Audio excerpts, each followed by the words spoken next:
আপনারা দেখছেন একুশে টেলিভিশন। করোনায় আরও ৩৬ মৃত্যু, ১.৫ মাস পর শনাক্ত ফের ২,৫০০। নির্দিষ্ট কেন্দ্রে মিলবে ফাইজারের টিকা। সীমান্তের জেলাগুলোতে ৬৮% পর্যন্ত সংক্রমণ, কিছু জায়গায় শিথিল লকডাউন। অনেক সময় গবেষণা ছাড়াই প্রতিবেদন তৈরি করে টিআইবি, বললেন তথ্যমন্ত্রী। সঠিক পন্থায় উপাত্ত সংগ্রহের আহ্বান। টিকার পাশাপাশি মাস্ক ব্যবহার বাধ্যতামূলক করার তাগিদ, প্রয়োজনে আইন প্রয়োগের পরামর্শ। স্কুল বন্ধ থাকায় অন্য কাজে যোগ দিচ্ছে শিক্ষার্থীরা, বাড়ছে অপরাধে জড়িয়ে পড়ার ঝুঁকি।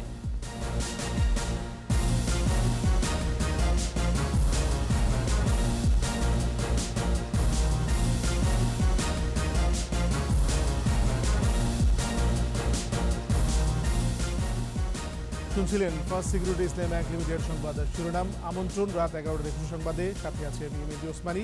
দর্শক, একুশে টেলিভিশনের সংবাদ একই সাথে সরাসরি দেখতে পাবেন আমাদের ফেসবুক পেজ www.facebook.com/2124 অনলাইনে। এছাড়া সংবাদে আরও থাকছে, মার্কিন ধনকুবেরদের আয়কর ফাঁকি, গুমর ফাঁস করল প্রবাবলিকা, প্রত্যাখ্যান হোয়াইট হাউসে।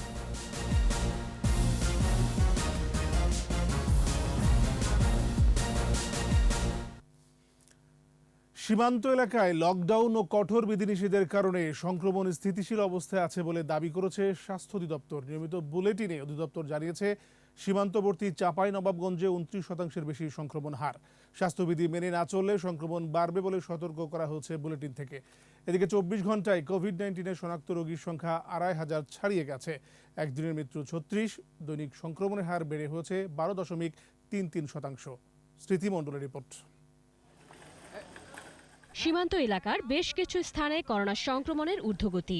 নিয়ন্ত্রণে আরোপ করা হয়েছে লকডাউন ও কঠোর বিধিনিষেধ। চাঁপাইনবাবগঞ্জের সংক্রমণ হার 29%-এর বেশি, জয়পুরহাটে 25% ও রাজশাহীতে 23%-এরও বেশি। কোভিড পরিস্থিতি নিয়ে ভার্চুয়াল স্বাস্থ্য বুলেটিনে এ তথ্য জানানো হয়। চলতি মাসে 4 জুনের পর থেকেই সংক্রমণ রেখা ঊর্ধ্বমুখী, তাই সবাইকে সচেতন হওয়ার আহ্বান স্বাস্থ্য অধিদপ্তরের। জয়পুরহাটে শতকরা হিসেবে শনাক্তের হার 25%-এর বেশি। আমরা যদি চাঁপাইনবাবগঞ্জের দিকে তাকাই, সেখানে 29%-এর বেশি, রাজশাহীতে 23%-এরও বেশি।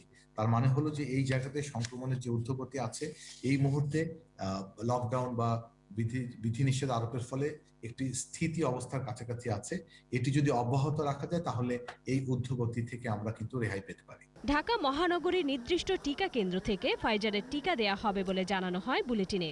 ফাইজারের টিকা কেবলমাত্র ঢাকা মহানগরী আপাতত নির্দিষ্ট কিছু হাসপাতালে প্রদান করা হবে।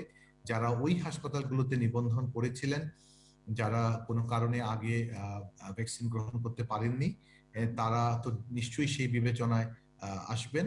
এদিকে স্বাস্থ্য অধিদপ্তরে দেয়া তথ্য অনুযায়ী 24 ঘন্টায় মারা গেছে 36 জন। মৃতের সংখ্যা বেড়ে হয়েছে 12,949। আগের দিনের চেয়ে শনাক্তের সংখ্যা বেড়েছে। এদিন শনাক্ত হয়েছে 2,537 জন, সুস্থ হয়েছে আরও 2,267 জন। পরীক্ষার বিপরীতে দৈনিক সংক্রমণ হার বেড়ে হয়েছে 12.33%। মৃত্যু হার 1.58 ও সুস্থতার হার 92.63%। 24 ঘন্টায় সবচেয়ে বেশি মৃত্যু খুলনা বিভাগে 10 জন ও রাজশাহী বিভাগে 9 জন। স্মৃতি মণ্ডল, একুশে টেলিভিশন, ঢাকা। সীমান্তবর্তী অঞ্চলে করোনা সংক্রমণ বেড়েই চলেছে। নতুন হটস্পট রাজশাহীতে আরও 8 জনের মৃত্যু হয়েছে। সাতক্ষীরায় শনাক্তের হার 60%। কুষ্টিয়ায় সংক্রমণ তীব্র রূপ নিচ্ছে। নাটোর পৌরসভায় ও সিংড়ায় শুরু হয়েছে 7 দিনের বিশেষ লকডাউন। নওগাঁ পৌরসভা এলাকায় ও নিয়ামতপুর উপজেলায় লকডাউন আরও 7 দিন বাড়ানো হচ্ছে। পুরো জেলায় জারি করা হয়েছে বিধিনিষেধ। প্রতিনিধিদের সহায়তায় মাসুম আলিসার রিপোর্ট। করোনা ভাইরাসের নতুন হটস্পট রাজশাহীতে কিছুটা কমেছে সংক্রমণের হার। আগের দিনের চেয়ে 4.45% কমে শনাক্তের হার দাঁড়িয়েছে 40.62%। রাজশাহী মেডিকেল কলেজ হাসপাতালের করোনা ইউনিটে আরও 8 জনের মৃত্যু হয়েছে। এদিকে রাজশাহীতে অব্যাহত রয়েছে কঠোর বিধিনিষেধ। সংক্রমণের হার বেড়ে যাওয়ায় নাটোর পৌরসভা ও সিংড়ায় শুরু হয়েছে 7 দিনের বিশেষ লকডাউন। মাঠে তৎপর আইনশৃঙ্খলা রক্ষাকারী বাহিনী। নওগাঁ পৌরসভা ও নিয়ামতপুর উপজেলায় 7 দিনের বিশেষ লকডাউনের শেষ দিন ঢিলেঢালাভাবে চলছে। করোনা সংক্রমণের হার বেড়ে যাওয়ায় যশোরের অভয়নগর ও নোয়াপাড়া পৌরসভায় বিধিনিষেধ আরোপ করা হয়েছে। জরুরি প্রয়োজন ছাড়া মানুষের চলাচলে রয়েছে নিষেধাজ্ঞা। যশোরে আজ করোনা শনাক্তের হার 49%। কুষ্টিয়ায় একদিনে চলতি বছরের সর্বোচ্চ করোনা শনাক্ত হয়েছে। সংক্রমণের হার 33.50%। জেলায় বিধিনিষেধ জারি হলেও খুব একটা কার্যকর হচ্ছে না। চাঁপাইনবাবগঞ্জে শর্ত সাপেক্ষে বিশেষ লকডাউন শিথিল করা হয়েছে। মঙ্গলবার থেকে দোকানপাট, ব্যবসা প্রতিষ্ঠান খোলা। তবে করোনা আতঙ্কে শহরে জনসমাগম ও ক্রেতা উপস্থিতি কম। সাতক্ষীরায় কঠোর লকডাউনের মধ্যেও আক্রান্তের সংখ্যা বেড়েই চলেছে। শনাক্তের হার 60%। মোংলায় নতুন করে আরও 23 জন করোনা শনাক্ত হয়েছে। আজ শনাক্তের হার প্রায় 68%। এদিকে বেনাপোল চেকপোস্ট দিয়ে ভারত ফেরত যাত্রীদের মাঝে স্বাস্থ্য সুরক্ষা ও খাদ্য সামগ্রী বিতরণ করা হচ্ছে।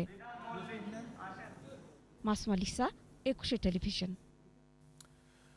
টিআইবি অনেক সময় গবেষণা ছাড়াই বিভিন্ন প্রতিবেদন তৈরি করে বলে মন্তব্য করেছেন তথ্য সম্প্রচার মন্ত্রী ডক্টর হাসান মাহমুদ। সচিবালয়ে তথ্যমন্ত্রী বলেন, করোনা টিকা নিয়ে টিআইবি যে প্রতিবেদন দিয়েছে তার সত্যতা কম। বিভিন্ন উৎস থেকে টিকা সংগ্রহের কথা জানিয়ে তিনি বলেন, একটি মাত্র উৎস নয়, অনেক উৎস থেকে সংগ্রহের কারণে এখন টিকা পাচ্ছে বাংলাদেশ। সাংবাদিকদের তথ্য সংগ্রহ নিয়ে এক প্রশ্নের জবাবে সঠিক পন্থায় তথ্য সংগ্রহের আহ্বান জানান হাসান মাহমুদ।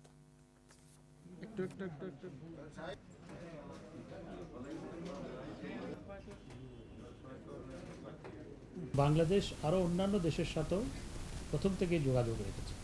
সেই যোগাযোগ রাখার কারণেই এখন চীন থেকে টিকা আসছে। সেই যোগাযোগ রাখার কারণে অন্যান্য সূত্র থেকেও টিকা আসছে। হঠাৎ করে যোগাযোগ করলে এত তাড়াতাড়ি টিকা আসতো না। বাংলাদেশ কখনো একটি সূত্রের উপর নির্ভর করে না। করোনা মোকাবেলায় টিকাদানের পাশাপাশি মাস্ক পরা বাধ্যতামূলক করার তাগিদ দিয়েছেন বিশেষজ্ঞরা। বিআইডিএস এর অনলাইন আলোচনায় বক্তারা বলেন, প্রান্তিক মানুষের মাঝে এখনও করোনা নিয়ে ভুল ধারণা আছে। সে কারণে অনেকেই মাস্ক পরেন না। এই অবস্থায় সচেতনতা সৃষ্টির পাশাপাশি বিনামূল্যে মাস্ক সরবরাহ, দরকার হলে আইন প্রয়োগের পরামর্শ দিয়েছেন তারা। তহিদুর রহমানের রিপোর্ট। মাস্ক পরা নিয়ে এখনও অনেকেই সচেতন নয়। এখনও অনেকের মাঝেই ভুল ধারণা। কেউ কেউ মনে করেন করোনা ধনীদের রোগ। গ্রামের মানুষের কেউ কেউ মনে করেন তাদের করোনা হবে না। করোনা মোকাবেলায় মাস্কের ব্যবহার এবং অর্থায়ন নিয়ে Bangladesh institute of development studies BIDS এর অনলাইন আলোচনায় এইসব তথ্যই উঠে আসে। আলোচনায় অংশ নিয়ে বক্তারা বলেন, করোনা মোকাবেলায় টিকা নিশ্চিত করার পাশাপাশি মাস্ক পরা বাধ্যতামূলক করতে হবে। সামাজিক দায়বদ্ধতার অংশ হিসেবে মাস্কের অর্থায়নে ব্যাংকগুলোকে এগিয়ে আসার তাগিদ দেন তারা। 1% অফ দেয়ার গ্রস প্রফিট তারা অ্যাডিশনাল সিএসআর হিসেবে ব্যাংকগুলোকে দিতে হবে। এই টাকাটা এনজিওর মাধ্যমেও দিতে পারবে, ডেপুটি কমিশনারের মাধ্যমেও দিতে পারবে।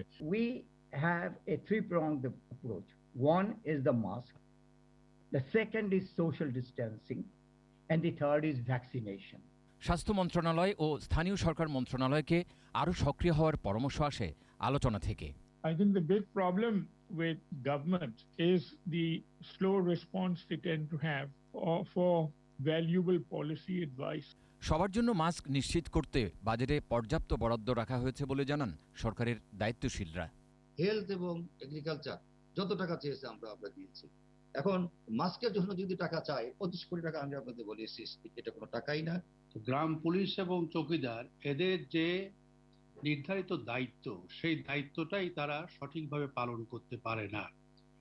তাদের পক্ষ থেকে যদি এইখানে ইন্টারভেনশনটাকে ইফেক্টিভ করার চেষ্টা করা হয়, তাহলে আমরা একটা অকার্যকর প্রতিষ্ঠান বা অকার্যকর লোকজনকে দিয়ে নতুন কাজের ভিতর নিয়ে যাচ্ছি। ব্যবহৃত মাস্ক যেখানে সেখানে না ফেলতেও মানুষকে সচেতন করার তাগিদও দেন বক্তারা। এই মাস্ক যত ফেলা হচ্ছে, এটা ডিসপোজাল হচ্ছে না সহজে। তৌহিদুর রহমান, 21 টেলিভিশন, ঢাকা। দীর্ঘ সময় স্কুল বন্ধ থাকায় পড়ালেখা ছেড়ে অন্য কাজে যোগ দিচ্ছে শিক্ষার্থীরা। অপরাধে জড়িয়ে পড়ার ঝুঁকিও বাড়ছে। এক কথায় করোনা কাল শিক্ষার্থীদের ফেলে দিয়েছে ভীষণ ক্ষতির মুখে।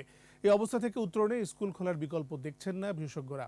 দেখুন সাইদুল ইসলামের 5 পর্বের ধারাবাহিকের 3য় পর্ব।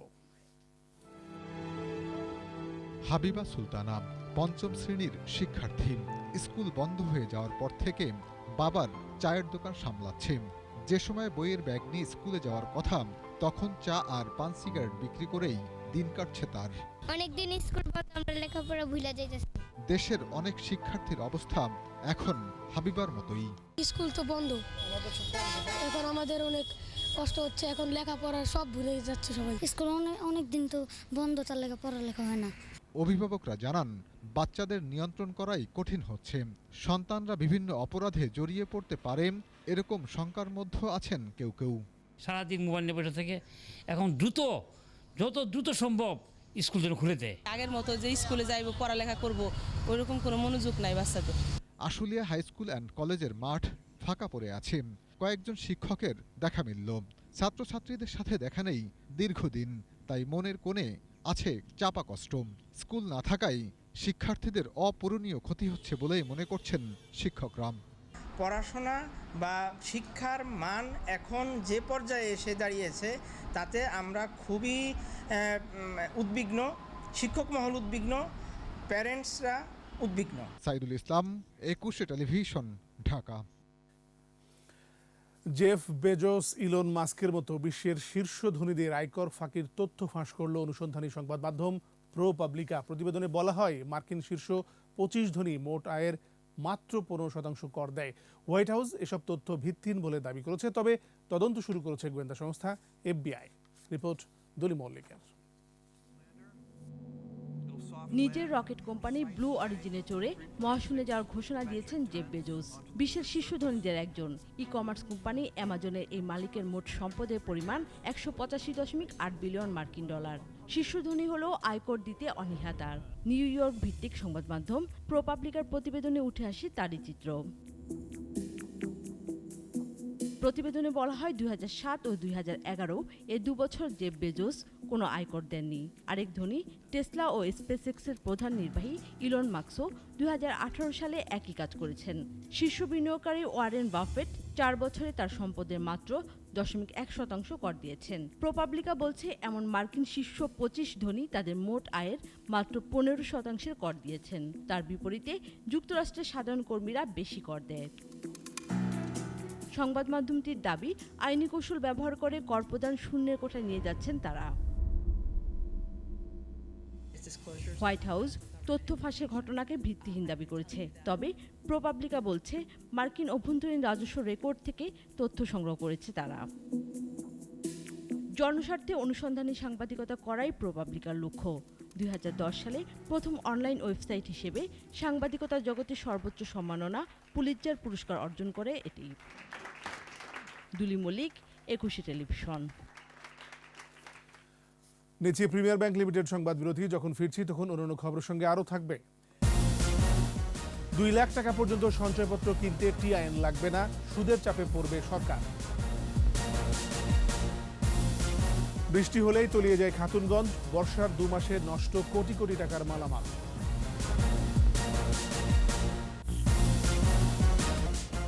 আবারও আমন্ত্রণ রাত 11টার 21 সংবাদ। বিএনপির বহুদলীয় গণতন্ত্র বহুদলীয় তামাশা ছিল বলে মন্তব্য করেছেন আওয়ামী লীগ সাধারণ সম্পাদক ওবায়দুল কাদের। সরকারি বাসভবনে নিয়মিত ব্রিফিংয়ে তিনি বলেন, বিরোধী দল হিসেবে গণতন্ত্রের বিকাশে তাদের ভূমিকা জাতি জানতে চায়। বিএনপির বহুদলীয় গণতন্ত্র ছিল বহুদলীয় তামাশা। দুর্নীতি, হাওয়া ভবন প্রতিষ্ঠা, দখল আর ভোট জালিয়াতির মাধ্যমে গণতন্ত্রের অগ্রযাত্রাকে তারাই ব্যাহত করতে চেয়েছিল। গণতন্ত্রের বিকাশে বিরোধী দলেরও একটা দায়িত্বশীল ভূমিকা থাকে, কিন্তু বিরোধী দল হিসাবে গণতন্ত্রের বিকাশে বিএনপি কী ভূমিকা রেখেছে জাতি আজ তা জানতে চায়। আগামী 1 জুলাই থেকে 2 লাখ টাকা পর্যন্ত সঞ্চয়পত্র কিনতে করদাতা শনাক্তকরণ নম্বর বা টিআইএন লাগবে না। এখন 1 লাখ টাকার বেশি সঞ্চয়পত্রে লাগছে। অর্থনীতিবিদরা বলছেন, নতুন নিয়মে সঞ্চয়পত্রের বিক্রি বাড়বে, নিম্ন আয়ের মানুষও কিছুটা স্বস্তি পাবে। তবে বড় অঙ্কের সুদের চাপে পড়তে পারে সরকার। মেহেদী হাসানের রিপোর্ট। নিশ্চিত এবং সর্বোচ্চ মুনাফা, তাই মধ্যবিত্তের সবচেয়ে নিরাপদ বিনিয়োগ গন্তব্য সঞ্চয়পত্র। তবে সাধারণ মানুষের জন্য এটি লাভজনক বিনিয়োগ হলেও সরকারের জন্য তা উচ্চ সুদের ঋণ। তাই সঞ্চয়পত্র বিক্রিতে লাগাম টানতে নানা উদ্যোগ নেয় সরকার, কিন্তু বিক্রির চাপ কমেনি। চলতি অর্থবছরে সঞ্চয়পত্র থেকে 20,000 কোটি টাকা ঋণ নেওয়ার লক্ষ্যমাত্রা ছিল সরকারের, যদিও অর্থবছরের প্রথম 10 মাসেই বিক্রি হয়েছে 34,728 কোটি টাকা। এখন করোনাকাল, নিম্ন আয়ের মানুষের আয় কমে গেছে। এমন প্রেক্ষাপটে প্রস্তাবিত বাজেটে সঞ্চয়পত্র বিক্রির নীতিমালায় কিছুটা ছাড় দিয়েছে সরকার। 2021-22 অর্থবছরে 2 লাখ টাকা পর্যন্ত সঞ্চয়পত্র কিনতে টিআইএন লাগবে না। প্রস্তাবিত বাজেটে সঞ্চয়পত্র বিক্রির লক্ষ্যমাত্রা বাড়িয়ে 32,000 কোটি টাকা করা হয়েছে, কিন্তু 2021-22 অর্থবছর শেষে এ লক্ষ্যমাত্রাও ছাড়াবে বলে মত অর্থনীতিবিদদের। যেহেতু বাংলাদেশে এখন ব্যাংকিং খাতে সুদের হার এখন সর্বনিম্ন পর্যায়ে আছে, সেহেতু সবাই কিন্তু সঞ্চয়পত্রের দিকে ঝুঁকবে। এই বছর হয়তো 55,000 বা 50,000-এর উপর কোটি টাকার উপর বিক্রি হবে সঞ্চয়পত্র, যেটা বছরটা শেষ হয়ে যাচ্ছে। আগামী বছরে সেই পরিমাণটা আরও বেড়ে যাবে বলে আমরা শঙ্কা করছি। 5 বছর মেয়াদী সঞ্চয়পত্র শুধুমাত্র সঞ্চয় অধিদপ্তর থেকেই কিনতে হবে। এক ব্যক্তি সর্বোচ্চ 50 লাখ এবং যৌথভাবে 1 কোটি টাকার সঞ্চয়পত্র কিনতে পারবেন।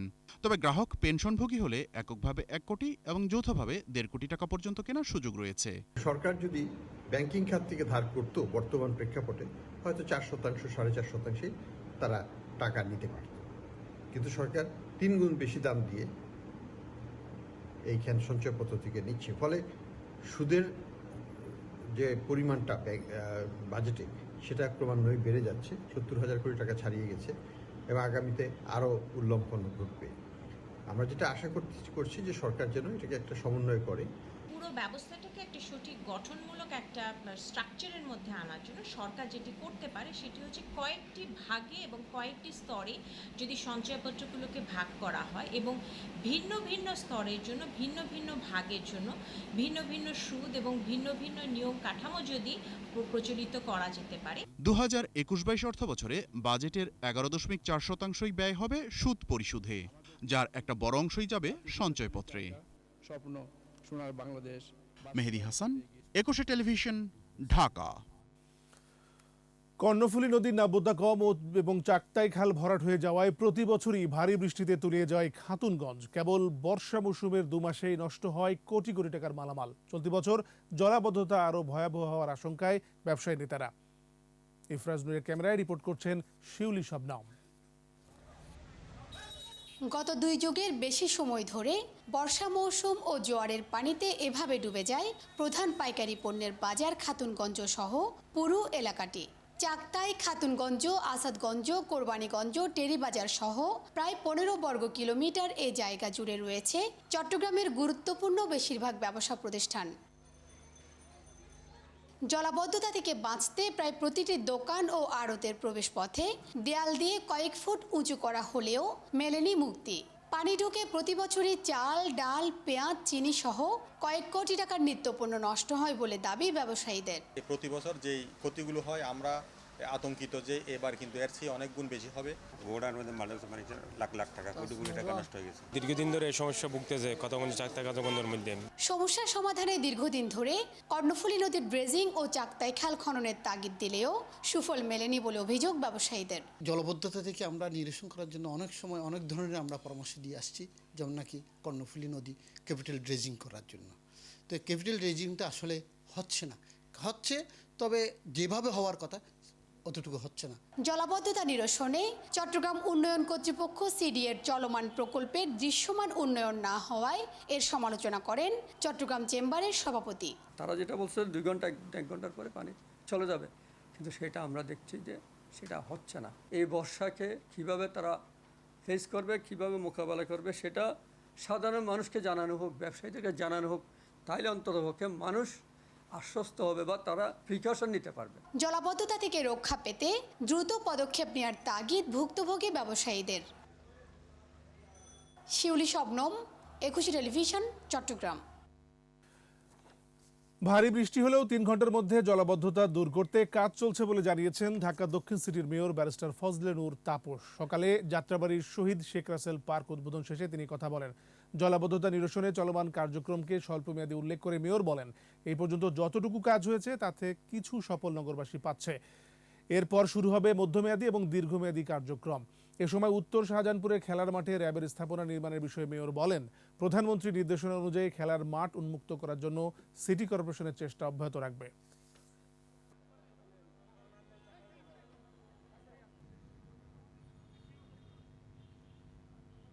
যেই ধারণ ক্ষমতা আছে, যেই অবকাঠামো আছে, সেখানে যেন অন্তত পক্ষে পানিটা যেতে পারে, নিষ্কাশন হতে পারে এবং পরবর্তীতে নদীতে প্রবাহিত হতে পারে, সেই কার্যক্রমটা আমরা এখন হাতে নিয়েছি।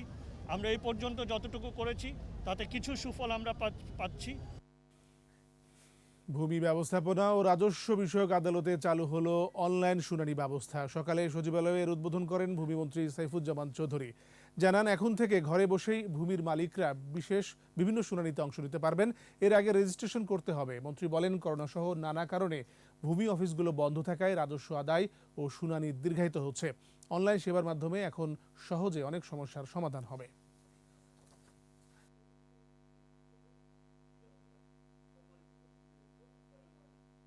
সময় মতো পৌঁছাতে পারেননি বা ওনার যে ডেট দেওয়া হয়েছে উনি ওখানে পারেননি, অথবা হয়তো কেউ গিয়েছে ওখানে, হয়তো এসিলেন্ট ছিল না বা তার অন্য একটা দরকারে গেছে, চলে যেতে হয়েছে।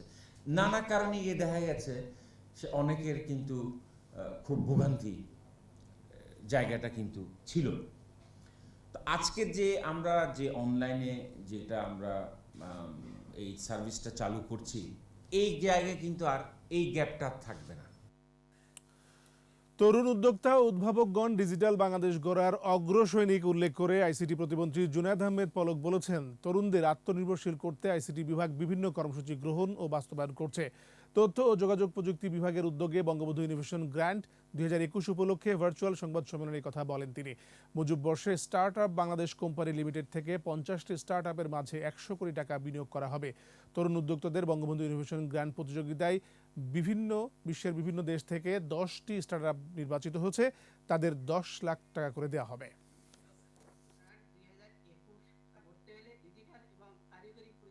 তাদের এই আইডিয়াগুলোকে প্রোডাক্টে ডেভেলপ করা এবং তাদের এই মিনিমাম ভায়াবল প্রোডাক্টগুলোকে তারা টেস্টিং এর জন্য, পাইলটিং এর জন্য যেন কোনো ধরনের মানসিক বা আর্থিক চাপের মধ্যে থাকতে না হয়, তার জন্য কিন্তু আইসিটি বিভাগ সর্বাত্মক প্রচেষ্টা চালাচ্ছে। রাজশাহীতে 2 এসআইয়ের বিরুদ্ধে মামলা করেছেন পুলিশের আরেক নারী এসআই। রাজশাহীর সাইবার ট্রাইব্যুনালে মামলাটি করা হয়। বিচারক মোহাম্মদ জিয়াউর রহমান মামলার আবেদন গ্রহণ করে আগামী 7 জুলাইয়ের মধ্যে প্রতিবেদন দিতে রাজশাহী মহানগরীর রাজপাড়া থানার ওসিকে নির্দেশ দেন। বাদীর আইনজীবী জানান, 2016 সালে এসআই ওবায়দুলের সঙ্গে নারী ওই এসআইয়ের বিয়ে হয়। পরবর্তীতে স্বামী অপর এক নারী সহকর্মীর সঙ্গে পরকীয়ায় জড়িয়ে পড়েন।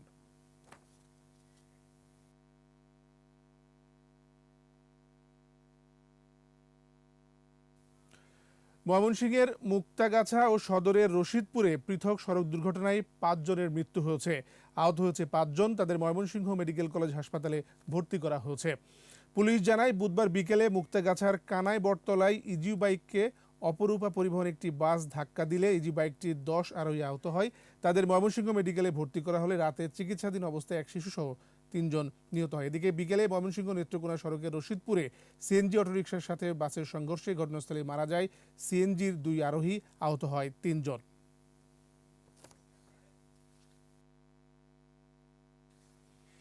আবারও নিচ্ছি প্রিমিয়ার ব্যাংক লিমিটেড সংবাদ বিরতি। যখন ফিরছি তখন অন্যান্য খবরের সঙ্গে আরও থাকবে। ডিএসইতে 1 দশকের সর্বোচ্চ লেনদেন, বেড়েছে সূচক।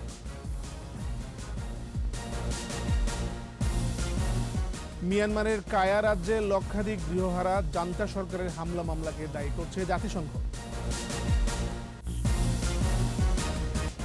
আমন্ত্রণ আবারও রাত 11টার 21 সংবাদে। করোনাকালে সব বিশ্ববিদ্যালয়ের মতো বন্ধ চট্টগ্রাম বিশ্ববিদ্যালয়। এরই মধ্যে তৈরি হয়েছে সেশন জট। এখনও বিশ্ববিদ্যালয় খোলার সিদ্ধান্ত না হলেও কিভাবে একাডেমিক কার্যক্রম চালিয়ে নেওয়া যায় তা নিয়ে ভাবছে কর্তৃপক্ষ। বিপ্লব মজুমদারের ক্যামেরায় চট্টগ্রাম থেকে রিপোর্ট করেছেন হাসান ফেরদৌস। এই যেন অন্যরকম এক ক্যাম্পাস, নেই চিরচেনা কোলাহল। ক্যাম্পাস জুড়ে রাজ্যের নিরাপত্তা। একাডেমিক ভবনগুলোতে ঝুলছে তালা, হলগুলো ফাঁকা পড়ে আছে। কোথাও কোনো আড্ডা নেই, শাটল ট্রেন ধরার তাড়াও নেই। 1 বছরের বেশি সময় ধরে বিশ্ববিদ্যালয় বন্ধ থাকায় বাড়ছে সেশন জট।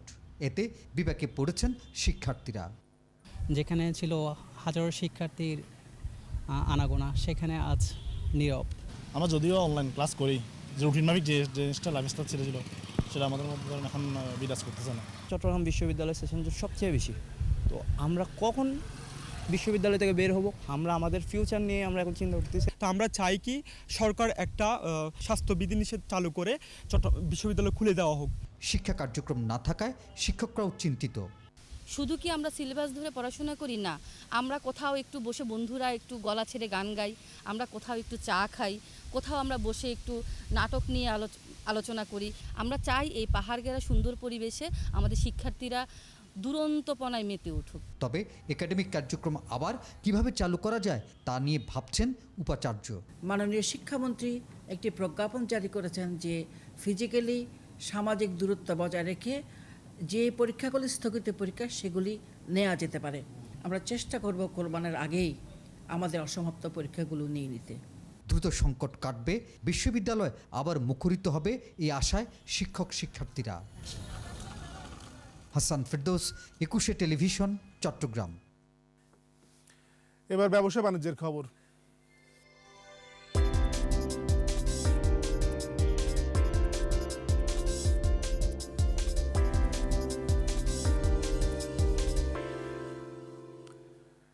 $10.5 বছরের মধ্যে সর্বোচ্চ লেনদেন হলো ঢাকা স্টক এক্সচেঞ্জে। ঊর্ধ্বমুখী ধারায় রয়েছে সূচকও। বুধবার ডিএসসিতে লেনদেন হওয়া 369টি প্রতিষ্ঠানের মধ্যে দর বেড়েছে 208টির, কমেছে 124টির, আর অপরিবর্তিত ছিল 37টির দর। ডিএসসির প্রধান সূচক ডিএসইএক্স 31 পয়েন্ট বেড়ে উঠে আসে 6055 পয়েন্টে। দিন শেষে ডিএসসিতে লেনদেনের পরিমাণ দাঁড়ায় 2,755 লাখ টাকা, যা 2010 সালের 6 ডিসেম্বরের পরে সর্বোচ্চ লেনদেন। এদিকে সূচক বেড়েছে অপর স্টক এক্সচেঞ্জ সিএসসিতে লেনদেন হয়েছে 76,52 লাখ টাকার শেয়ার ও মিউচুয়াল ফান্ড।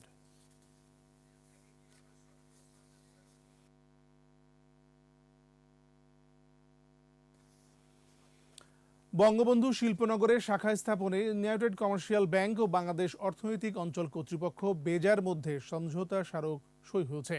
চুক্তিতে সই করেন বেজার নির্বাহী চেয়ারম্যান পবন চৌধুরী ও ইউসিবির ব্যবস্থাপনা পরিচালক শওকত জামিল। এ সময় ব্যাংকের উপব্যবস্থাপনা পরিচালক এন মুস্তফা তারেক, হাবিবুর রহমান, এটিএম তাহমিদুজ্জামান, বেজার প্ল্যানিং ও ডেভেলপমেন্ট নির্বাহী সদস্য ইরফান শরীফ সহ ঊর্ধ্বতন নির্বাহীরা উপস্থিত ছিলেন।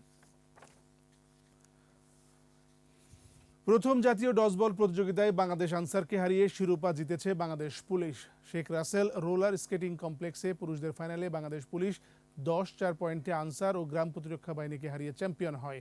টুর্নামেন্ট সেরা হয়েছেন পুলিশের ইমরান হোসেন। এদিকে ডজবলের নারী বিভাগে পুলিশকে 6-3 পয়েন্টে হারিয়ে শিরোপা জিতেছে বাংলাদেশ আনসার। সেরা খেলোয়াড় উর্মি আক্তার।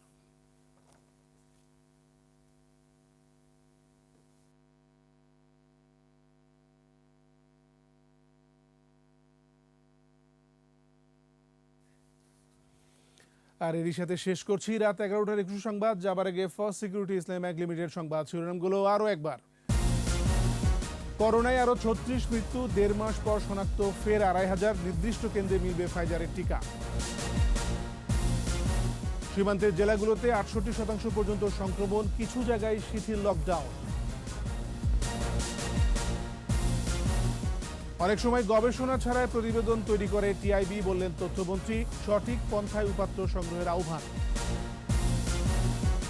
টিকার পাশাপাশি মাস্ক ব্যবহার বাধ্যতামূলক করার তাগিদ, প্রয়োজনে আইন প্রয়োগের পরামর্শ।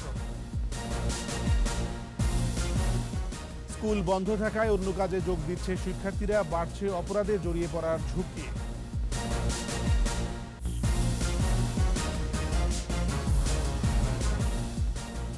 সর্বশেষ খবর জানতে ডায়াল করুন 202 নম্বরে, আর ভিজিট করুন বিষয়টি ওয়েবসাইটে। এছাড়া ফেসবুকে ভিজিট করতে পারেন facebook.com/24 অনলাইনে।